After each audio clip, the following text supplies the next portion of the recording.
Assalamualaikum warahmatullahi wabarakatuh. Salam sehat dari Apoteker Normal. Teman-teman, ketika 13 orang daripada mahasiswa yang merupakan penyusun strategi skenario demo mahasiswa di FMIPA Unan waktu itu ternyata 13 orang itu tanpa sepengetahuan kami sudah diketahui oleh pihak dekan bahwa ada 13 orang mahasiswa, satu-satunya yang dari farmasi hanyalah saya. Tentu hal ini akan membuat suasana pikiran saya akan sangat gelisah. Kenapa tidak? Karena tidak ada satupun kalangan teman-teman dari jurusan farmasi yang bisa saya ajak untuk diskusi, ajak untuk mencarikan jalan keluarnya seperti apa. Kenapa? Karena sanksi yang sangat berat akan saya hadapi, yaitu sanksi dari 13 orang itu akan dilakukan drop out atau di DO dari kampus. Memang kalau kita analisa, sebenarnya sanksi drop out itu tidaklah sepadan dengan apa yang kami lakukan. Drop out biasanya dilakukan oleh pihak perguruan tinggi ketika seorang mahasiswa tidak memenuhi syarat sebagai seorang aktivitas seorang studi mahasiswa yang melanjutkan studi, misalnya lebih cenderung kepada tolak ukur akademis. Nah, sementara saya akademis lumayan, kemudian aktivitas kemahasiswaan banyak, justru saya akan di DO. Nah, ini kan sangat ironis. Nah, saat itu karena ketika saya berada di laboratorium terakhir dari jurusan farmasi, yaitu laboratorium kuantitatif, saya dapat bocoran informasi bahwa memang surat pemecatan 13 orang mahasiswa itu udah siap, udah berada di meja dekan. Tentu ketika itu saya sepanjang berpikir apa yang harus saya lakukan untuk menyelamatkan terutama diri saya pribadi dulu. Nah, sementara dekan itu adalah guru besar di jurusan farmasi FMIPA Unan. Ini memang saat itu terjadi perang tanding antara pikiran saya dengan perasaan saya, bagaimana dan apa yang harus saya lakukan. Saat dimana saya sangat terdesak, saat itulah pikiran nekat saya muncul dalam artian saya menuju kantor dekan. Seperti yang saya sudah ceritakan sebelumnya, saya menuju kantor dekan dan masuk.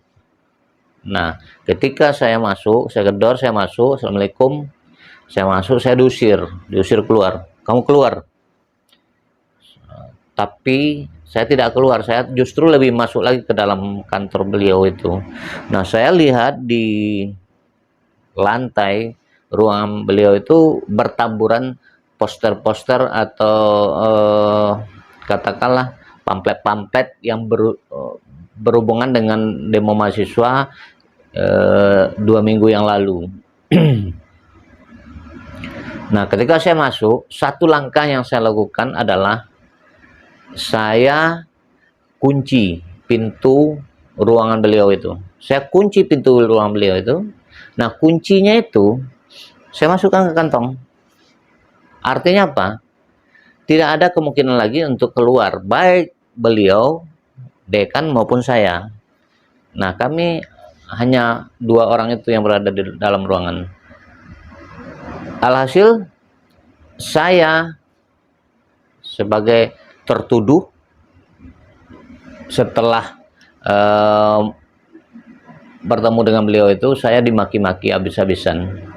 Saya pokoknya di adjustment sebagai mahasiswa pembangkang, mahasiswa yang tidak bisa ikut aturan. Akibat daripada demo mahasiswa itu membuat reputasi beliau sebagai guru besar tercoreng, kata beliau seperti itu, sehingga mau tidak mau saya harus disingkirkan dari kampus jurusan farmasi. Pada awalnya saya hanya mendengar apapun pembicaraan, apapun amarah yang beliau sampaikan ke saya terima. tidak ada masalah bagi saya terima. Setelah ujung-ujungnya dia mempanis saya untuk mendeo, saat itulah emosi saya memuncak. Saya tidak ada rasa takut lagi, karena yang saya bayangkan adalah saya dipecat dari mahasiswa, tentu saya tidak bisa melakukan apa-apa. Alhasil tentu di luar juga akan menjadi orang yang tidak tahu arah. Nah, saat itu saya berkata, Bapak tunggu dulu. Bapak udah selesai ngomong, sekarang giliran saya yang ngomong. Yang terbayang bagi saya waktu itu adalah ketika saya benar-benar dipecat jadi mahasiswa, maka orang yang pertama kecewa berat itu adalah orang tua saya. Kenapa? Anda tahu bagaimana susahnya emak saya menyekolahkan saya, bagaimana susahnya sampai saya duduk di perguruan tinggi, berjualan rokok sampai siang sampai kadang ada sampai malam untuk membiayai saya. Nah, sementara saya dihadapkan dalam situasi yang sangat genting dan penting, bahwa saya akan dipecat jadi mahasiswa. Kalau seandainya itu terjadi, saya nggak tahu alamat daripada kehidupan saya seperti apa.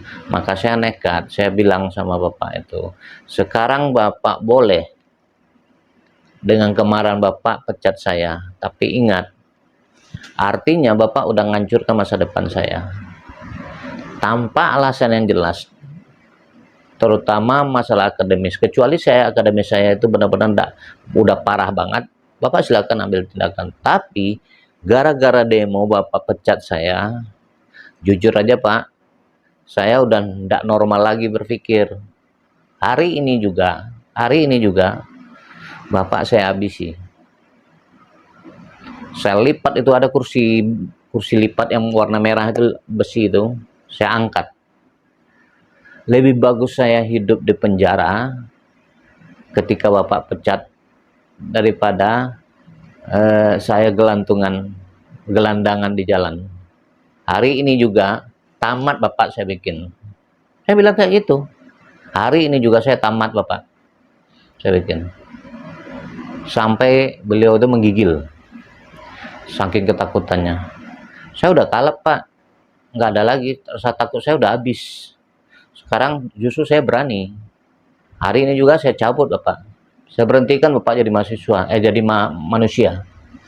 Begitu saya kalutnya, saya angkat itu kursi besi itu, mau saya pukulkan ke kepalanya tuh. Langsung terdiam dia kaget dia. Saya udah nekat. Kalau tidak bapak cabut surat yang akan bapak kirimkan ini, kalau tetap bapak akan tanda tangani, selesai bapak hari ini saya bikin. Saya bunuh bapak. Biar saya di penjara masih dapat makan daripada saya jadi gelandangan. Pernahkah bapak berpikir bagaimana susahnya orang tua saya menyekolahkan? Pernahkah bapak pikir orang tua saya jual rokok pakai gerobak di pinggir jalan untuk menyekolahkan saya? Justru bapak seenaknya aja mau pecat saya. Kalau begitu ya udah, silakan tanda tangan. Tapi bapak hari ini tamat saya bikin. Saya udah nekat itu waktu itu. Alhamdulillah mungkin ya karena itu adalah klimaks daripada peristiwa itu, maka beliau itu terengah dia, terkaget-kaget dia. Dan saya ngomong seperti itu sambil menangis loh teman-teman, bercucuran air mata. Saya terbayang kekecewaan yang akan dihadapi oleh keluarga saya, kekecewaan yang akan dihadapi oleh emak saya. Alhamdulillah waktu itu langsung dia cooling down, turun emosinya, mulai dia ngomong pelan-pelan. Mungkin karena saya udah nyampaikan unek-unek saya, situasi bagaimana sakitnya orang tua saya menyekolahkan, akhirnya beliau sadar. Nah, saat itu beliau bertanya, oke, sekarang saya turuti, apa mau kamu? Ini surat udah saya siapkan, tapi Udah, saya tidak tanda tangani. Diambilnya surat itu, dirobeknya depan saya. Tapi dengan catatan. Catatannya adalah mulai saat ini, kata beliau, kamu tidak boleh lagi ikut organisasi mahasiswa. Satu. Kedua, tolong selesaikan kuliah kamu secepatnya.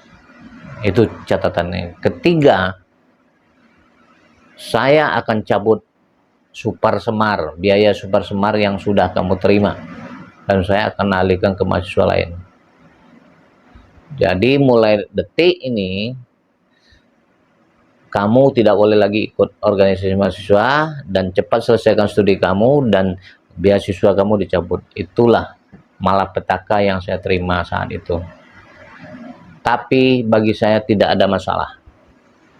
Kalaupun super semar dicabut berarti rezeki saya udah habis sampai di situ. Yang jelas saya tidak jadi di DO, tidak jadi disingkirkan dari kampus. Hanya memang resiko berat juga saya tanggung. Beasiswa yang dulu saya dapatkan dengan susah payah akhirnya lepas. Nah, waktu itu ya saya komitmen juga. Saya bilang oke, Pak. Saya berterima kasih karena Bapak tidak melakukan hal yang di luar dugaan kami. Bapak bayangkan 13 orang yang dipecat. Bapak kan tidak tahu latar belakang keluarganya seperti apa untuk kuliah seperti ini. Tapi dengan Bapak membatalkan itu, saya terima kasih. Walaupun memang resikonya beasiswa super semar saya harus dihilangkan. Silakan aja, tidak ada masalah bagi saya. Nah, akhirnya saya minta maaf sama beliau, dan akhirnya kita bersalaman, dan semua permasalahan itu selesai sampai di situ. Mungkin teman-teman saya dari jurusan biologi, jurusan farmasi yang ikut di dalam tim 13 tidak tahu apa yang saya lakukan. Nah, dengan video inilah mungkin ada rekan-rekan saya yang nonton di luar sana, Anda pasti tahu itu peristiwa itu. Peristiwa demo mahasiswa jurusan FMIPA UNAN di tahun 1987 atau 88. Nah, saya lah yang menyelamatkan Anda semua. Biar Anda tahu. Kenapa? Karena dekan saat itu adalah guru besar farmasi Universitas Andalas. Dan beliau pun kepala laboratorium kuantitatif saat itu. Jadi saya tidak bisa berbuat apa-apa. Karena memang kartu jokernya sama beliau.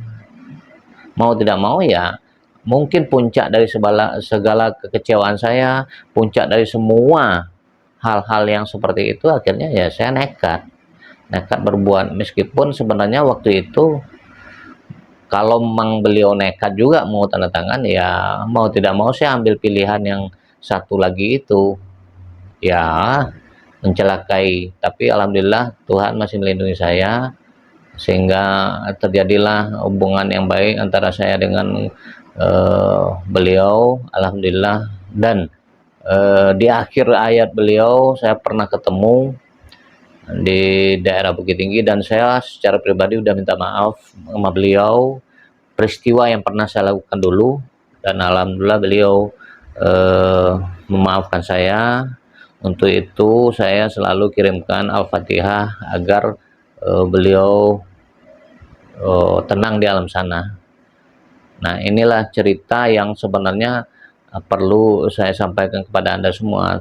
Tapi yang perlu digarisbawahi adalah apapun problem yang Anda lakukan, apapun problem yang Anda hadapi, percayalah, di ujung problem itu pasti ada solusinya. Yang penting kita yakin. Dan ingat, selalulah kita berpikir positif, jangan pernah berpikir negatif.